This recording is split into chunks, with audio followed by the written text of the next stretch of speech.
Oy, kailan man ka na rin doon labador no? Kini nga video para ni sa imuha kung usa ka kay negosyante, no? Kung naka sa sales o naka sa marketing. Kini si Rindon Labador, no? Saan siya karon kasikat nga personality sa social media. Tungod sa mga panghitabo karon no, nagihagit siya ni Mark Pingris. Ug karon init na kay sila sa social media. Pero karon atong i-discuss kung unsa nang ipangbuhat ni Rindon Labador. Kung ikaw usa ka negosyante, maka-learn ka niini. Kung imong matan-aw no, daghay naglagot kang Rindon Labador tungod sa iyang kahambog, tungod sa iyang kaangas, no?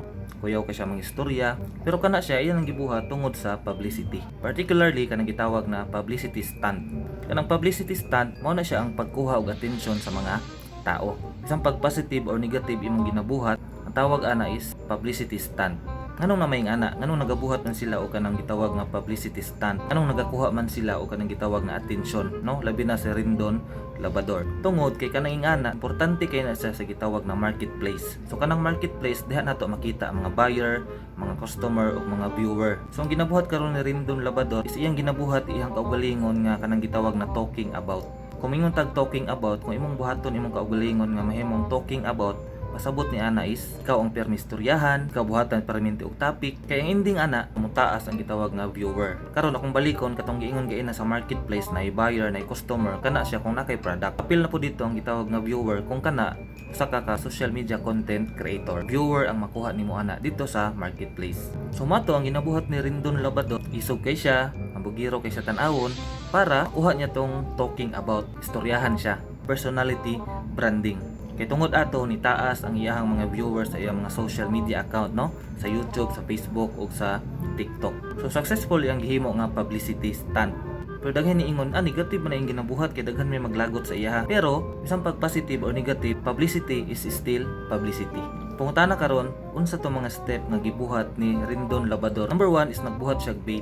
Kanang bait ba murag hook, murag kanang managa bitaw ka kanang mga kag isda sa dagat na kay taga, di ba, nay hook ana, mo na gitawag nga bait. Nagsugod na siya katong nagpost si Chot Reyes after sa ilang dula. So mo to, nag-comment po dito si Rindon Labador which is negative iyahang comment. Ug kini successful iyang gibuhat nga hook or bait or taga kay na usa ka player sa PBA ang nikagat og ni comment pud sa iya og gihagat pud siya og gitawag nga basketball kadto si Mark Pingris. Pero kung imong hunahunaon, dili lang si Rindon Labador ang nagapost og kanang negative na mga comment.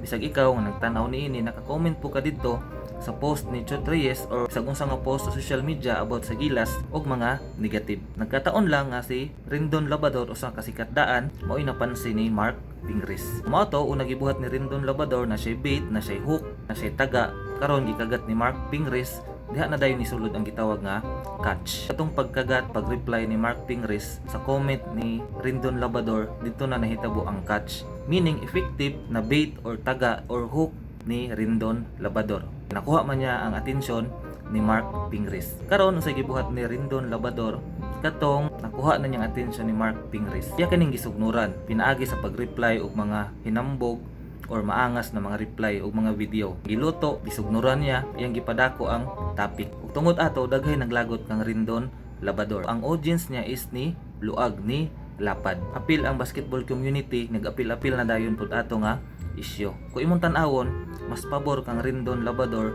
kung sales o marketing ang hisgutan. Kay successful yang gibuhat na publicity stunt.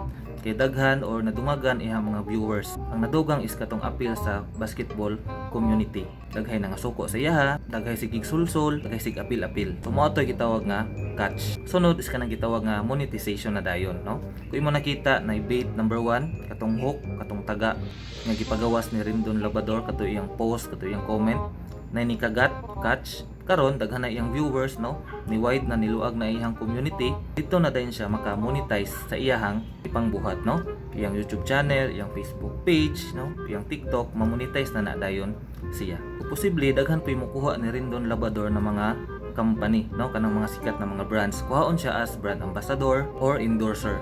Pero lagi ang uban tawo miingon negative mangud siya, bad yang image na pa di mo kuha sa iya ng mga kumpanya, mga sikat na brand para mag-endorse sa mga product. Ang answer is yes, naadyo na siya perminti. There is always a product para sa mga tao na ilado. Kung may mga tao nga ilado na buuta, na product na mo match ana.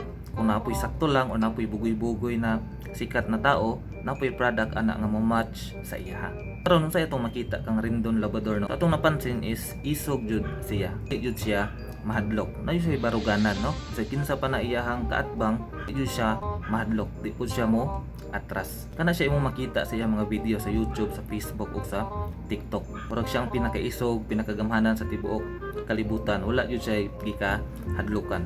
Karon kung kita usa ka negosyante, no, or padulong pa ta magtukod og negosyo, naputay makuha nga lesson kang Rindon Labador. Kanang dapat isog jud ta, ligon pud ta og kasing-kasing. Namangoy uban negosyante, labi nagsugod pa, nagay mo comment sa ilag negative, maluyahan dayon, undang na dayon sa ilahang negosyo. Kung may mo istorya negative sa ilaha, ang ilang concern dayon is sila paraan na nga negosyo or nga linya. Sagaran huno sa mga negosyante is di sila gusto nga nay mastorya ang laing tao sa ilaha nga negative, in which dili maayo nga naman. Bisan pag unsa imong buhaton, positive ba na or negative, na adyoy may istorya ang tao sa imuha. Mao nang kung si Rindon Labador atong tan-awon, atong panaminan is dapat dili jud ta mahadlok, dili ta moatras kung naata sa tama. Dapat ligon ato ang kasing-kasing. So kani nga video, no, isip ako is video content creator, wa ko nilaban kang Rindon, wala po ko nilaban sa pikas bahin, no, ila marketing risk. Kini nga video is educational ni siya, no. Atong gina-discuss kung unsang gibuhat ni Rindon Labador kung negosyo or business ang hisgutan. Unta na may nakuha nga lesson ani atong video, no. Sige, mora to. Bye. Follow for more.